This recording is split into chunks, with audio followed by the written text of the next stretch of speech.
Subhanahu wa ta'ala. Amin ya rabbal alamin.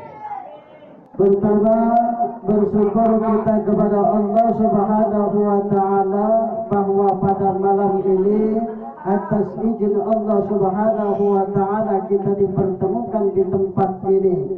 Betul? Atas izin Allah Subhanahu wa ta'ala kita dipertemukan di rumahnya Bapak Darman ini dalam rangka 40 hari meninggal orang tuanya Bapak Darman yang bernama Bapak Muhammad Zuhri bin Muhammad Amin. Mudah-mudahan almarhum ini diampuni dosa-dosanya oleh Allah Subhanahu wa ta'ala dan dilapangkan kuburnya dan kuburnya dijadikan taman dari tamannya surganya Allah Subhanahu wa ta'ala. Amin ya rabbal alamin. Nak lamun apa pendek ya? Nak lamun apa pendek? Lamun. Nah panjang. Tapi masih ada satu undangan lagi. Habis dari sini kita ke tempat Bapak Romi almarhum, ya. Masih ada satu undangan lagi. Ya. Tapi tenang, santai saja kita. Oke, santai. Kita santai. Baik, Allah Subhanahu wa ta'ala berfirman, A'udzu billahi minasy syaithanir rajim. Bismillahirrahmanirrahim.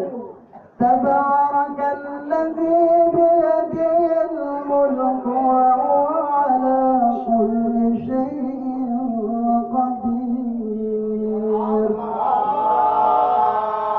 Alladzi khalaqal mauta wal hayata liyabluwakum ayyukum ahsanu 'amala. Wal 'azizul ghafur. Allah Subhanahu wa ta'ala berfirman, Tabarakalladzi biyadihil mulku wa huwa 'ala kulli syai'in qadir. Alladzi khalaqal mauta wal hayata liyabluwakum ayyukum ahsanu 'amala wa huwal 'azizul ghafur. Allah Maha Suci, Allah yang menguasai kerajaan, seluruh kerajaan. Dia Maha Kuasa atas segala sesuatu. Alladzi khalaqal mauta wal hayata liyabluwakum ayyukum ahsanu amala. Dialah yang menciptakan mati dan hidup.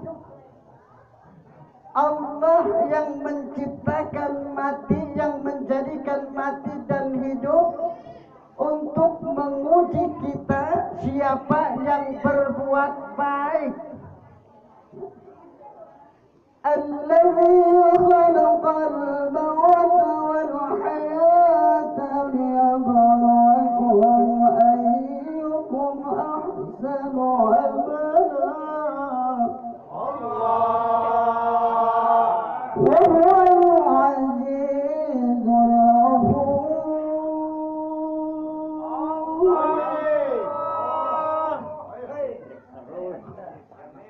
Dia menciptakan mati. Jadi Allah berfirman menciptakan mati terlebih dahulu, kemudian menghidupkan kita.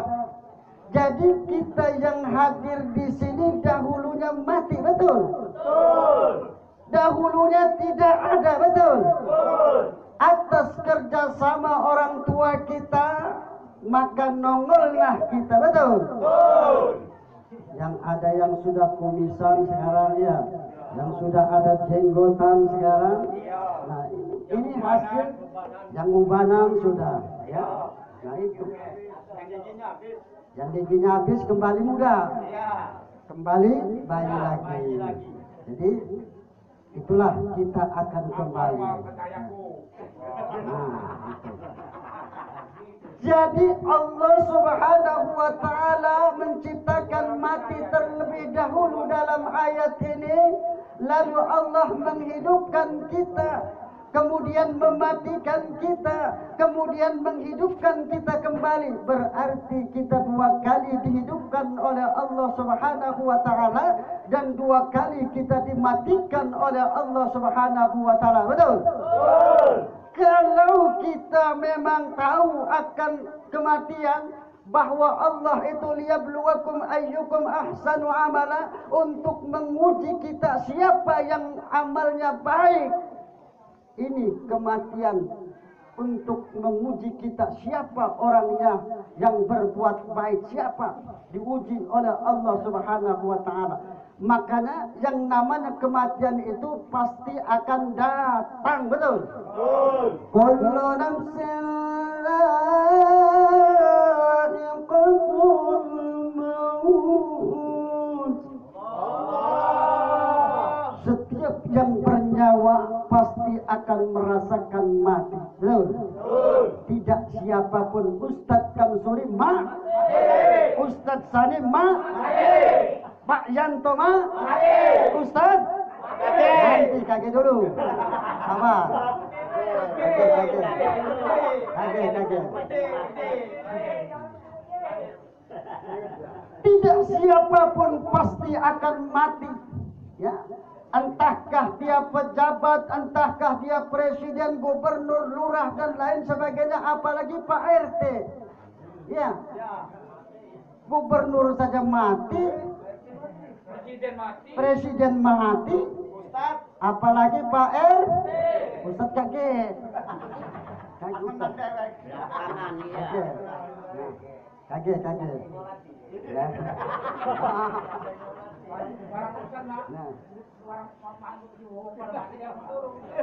Jadi kita harus sadar bahwa yang namanya kematian itu adalah ujian bagi kita. Kita diuji oleh Allah siapakah yang amalnya baik.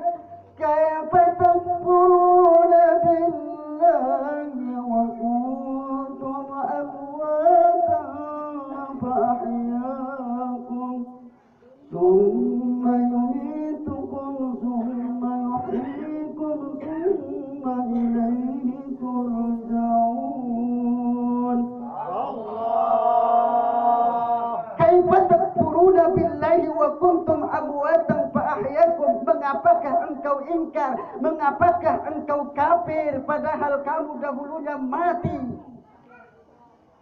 Kaifa takfuruna billah. Mengapa engkau kafir kepada Allah padahal engkau dahulunya mati? Kaifa takfuruna billahi wa kuntum amwatan fa ahyaakum. Kemudian Allah menghidupkan kalian, kemudian Allah mematikan kalian, kemudian Allah menghidupkan kalian. Summa ilaina turja'un. Kemudian dikembalikan lagi kepada Allah. Makanya inna lillahi wa inna ilaihi raji'un.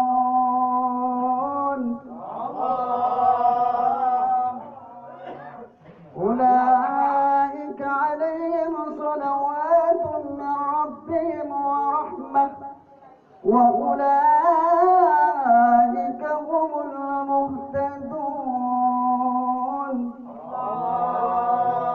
Jadi sesungguhnya kita ini berasal dari Allah dan akan kembali kepada Allah. Makanya kita harus sadar, kita hidup di dunia ini, berbuatlah amal kebaikan. Karena kita tidak tahu kapan kita akan mati, di negeri mana kita akan mati, tidak tahu. Apakah kita mati di dusun, apakah kita mati di Palembang, apakah kita mati di Jakarta, tidak tahu gitu. Kita malam ini berada di sini, tidak tahu besok kita ke dusun mati, betul? Wa ma tadri nafsum bi ayyi ardin tamut. Dan tidak seorang pun mengetahui di bumi mana dia akan meninggal. Tidak tahu kita di bumi mana kita akan mati. Kita tidak tahu. Apakah di Palembang ini, apakah di Jawa, apakah di dusun, apakah di Sumatera dan lain sebagainya, tidak tahu kita. Ya. Apakah yang mati nampak dari motor? Ya, tidak tahu. Apa ditumbur mobil? Tidak tahu. Itu sebab. Apa ditembak uang? Tidak tahu itu ya. Nah, tidak tahu seperti anak buahnya Habib Rizik mati ditembak, ya mati. Ya. Nah, mati tidak ditembak juga mati ya. Nah itu makanya kita harus sadar, kita tidak tahu.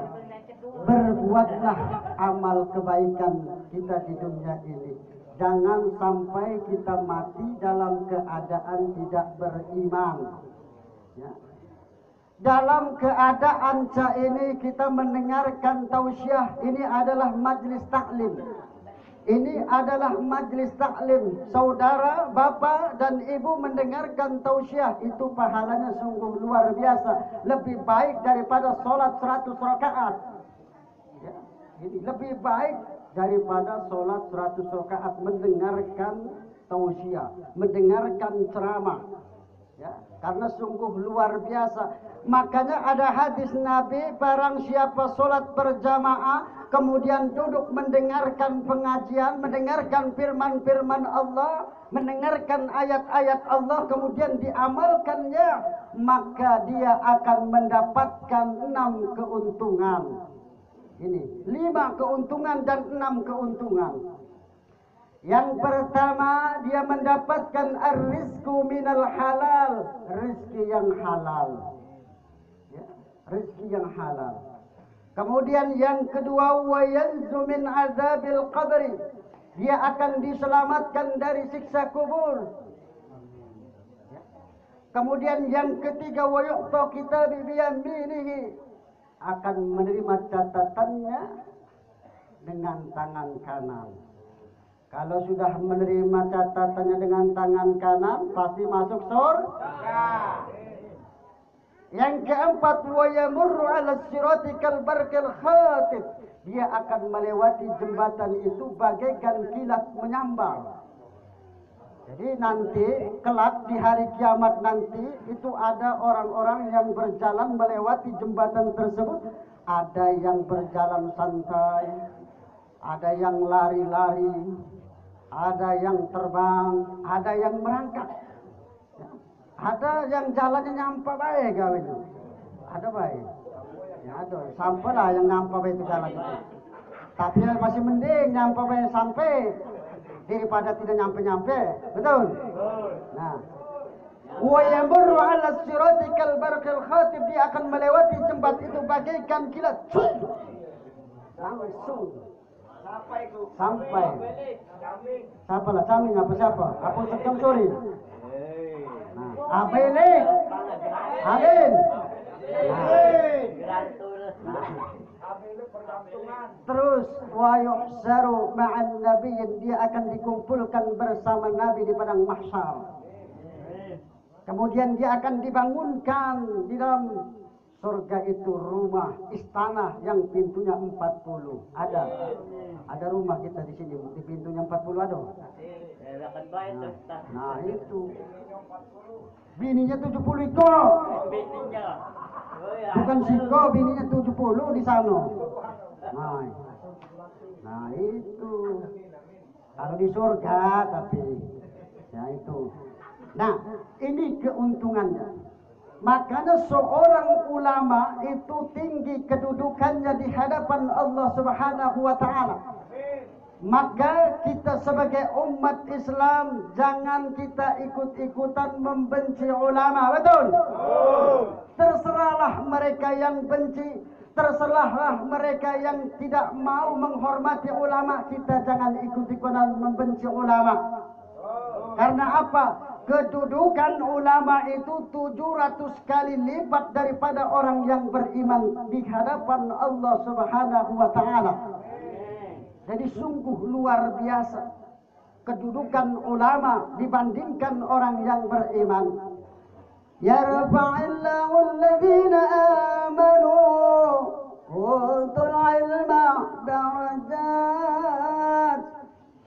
Allah akan mengangkat derajat orang-orang beriman dan orang-orang yang berilmu pengetahuan.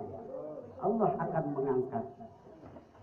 ini 700 kali lipat. 2 derajat itu perjalanannya 500 tahun. 500 tahun perjalanan yang antara 2 derajat itu. Jadi sungguh luar biasa. Jangan kita membenci para ulama kita. Jangan kita terprovokasi dengan hal-hal tersebut. Ya, memang ada ulama-ulama yang ulama-ulama yang jahat. Mereka apa artinya ulama jahat itu? Mereka tidak mau menegakkan amar ma'ruf nahi mungkar. Ini mereka ingin mendapatkan keuntungan duniawi, bukan karena Allah berjuangnya, bukan karena ingin menegakkan kalimat Allah, bukan karena ingin menegakkan agama Allah, namun karena ingin mendapatkan kedudukan, karena ingin mendapatkan dinar dan dirham. Maka ulama-ulama seperti ini, maka ulama yang jahat. Betul? Makanya ada hadis Nabi sebetulnya, ulama yang masuk birokrat itu adalah pengkhianat Nabi. Ulama yang masuk ke dalam pemerintahan itu sebetulnya pengkhianat Rasul. Ini kata Nabi sebetulnya dalam hadis. Tapi ada lagi jawabannya. Karena kalau bukan ulama yang ada di dalam pemerintahan, siapa lagi yang akan menegakkan keadilan? Betul?